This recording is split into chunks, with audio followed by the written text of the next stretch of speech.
We want to welcome you to the recording for session 1 of the Pressing Forward curriculum. My name is Denise Jansen. I'm Associate Professor of Christian Education at the School of Theology at Virginia Union University. And I had the pleasure of co-authoring this book with my colleague Carmichael. Yes, and I'm Carmichael Crutchfield. I'm a professor of Christian education, spiritual formation, and youth ministry at Memphis Theological Seminary. And it's good to be with you. We have a few topics and questions that we're going to address as part of this video. And I'm going to start with the same question that you all started with as your lead-in question for this session. And that is, Carmichael, I wonder if you had any experiences in your adolescence that as you look back on them now, they seem unwise. Yes, thank you for that question, Denise. I probably have many of them, those stories, but some I will share, some I won't share, but I'll share one in particular that stands out in my mind at this present moment. As a teenager, I was a follower. And the person that I followed was my older brother, 2 years older than me, and his friends, who, of course, had a little bit more experience than me, and were a little bit better at dealing with pressure, I guess you could say. But I hung out with them. You could say that I wouldn't call them friends. I was just around them all the time, and they allowed me to do that.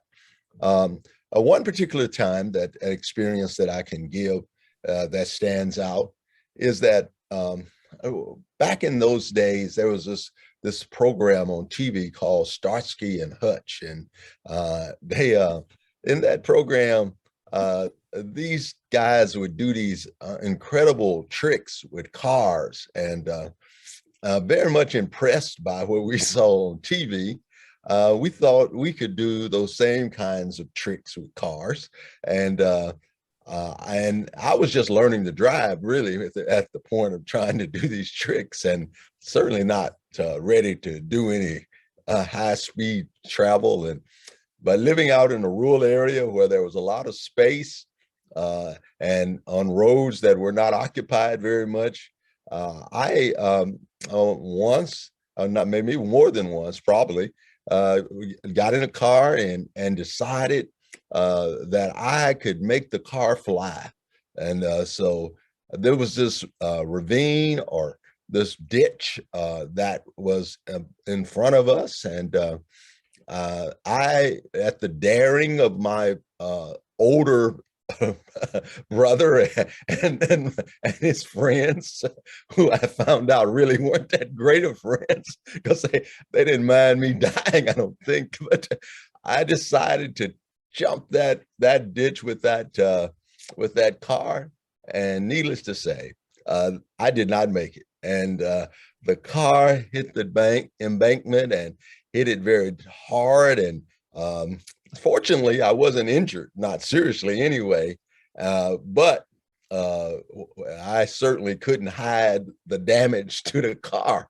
So I learned from that experience that 2 or 3 things, and really, it didn't stop me from being a daredevil in a sense, but I did learn from that experience that risk has a little consequences to it if you just get in without much thought. So I regretted that, and I never tried to do that trick again, because I learned and I regretted that I even listened to my older sibling as well as to his friends. But I would say that didn't stop me from being a follower, and I still got in trouble because I was a follower. So that was probably my best idea of what something happened that I certainly regretted doing. Yes. Right. Understood. Well, we know that adolescence is a time of forming identity, trying to figure out who we are. And sometimes we do that in ways that we learn what we don't want to be, right? So as we think about, we know that the Black church is key in helping adolescents to form identity in lots of ways. And the church is maybe most aware of the role they play in forming identity through spirituality or religion. But there are lots of other ways the Black church is engaged in forming that identity. I wonder if you'd talk a little bit about that. Yeah. Um, I was really fortunate to grow up in a time when the church was so instrumental in the lives. My denomination is Christian Methodist Episcopal, and we had a group, and still that group is still very much a part of every local church, called the Christian Youth Fellowship.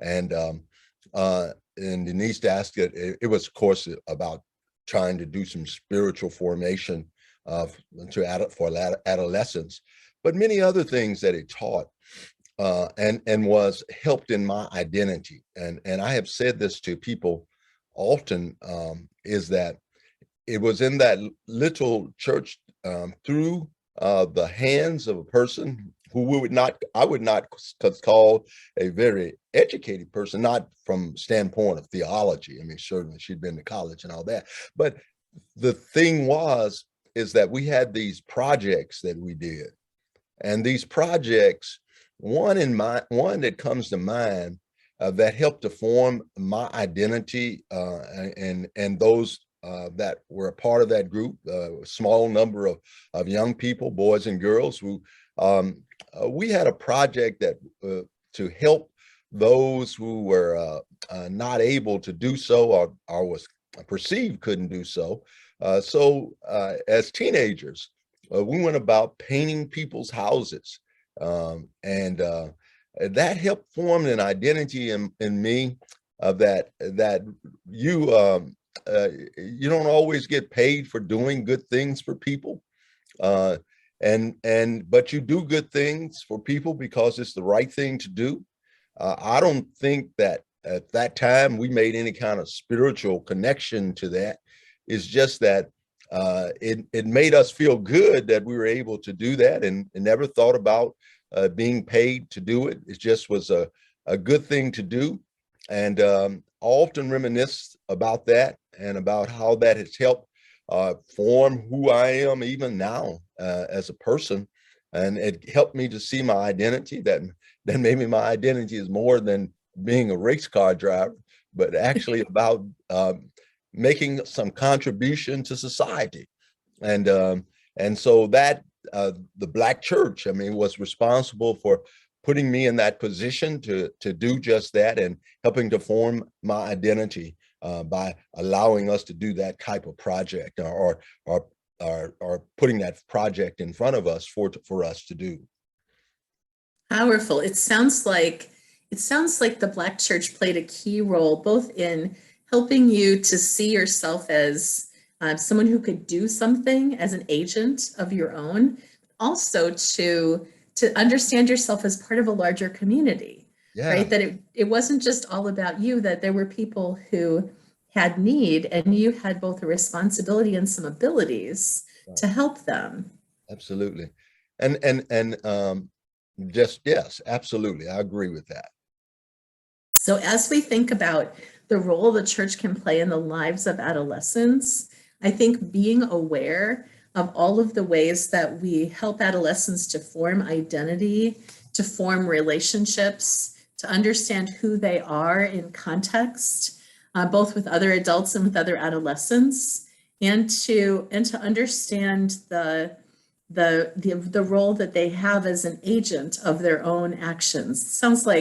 It sounds like those are some powerful things, and I'd like to invite the folks who are participating in this study to think about how those things might be part of what their congregation is presently doing or could be doing in the lives of adolescents. That's the topic for the day: identity formation. Yes. Thanks for listening.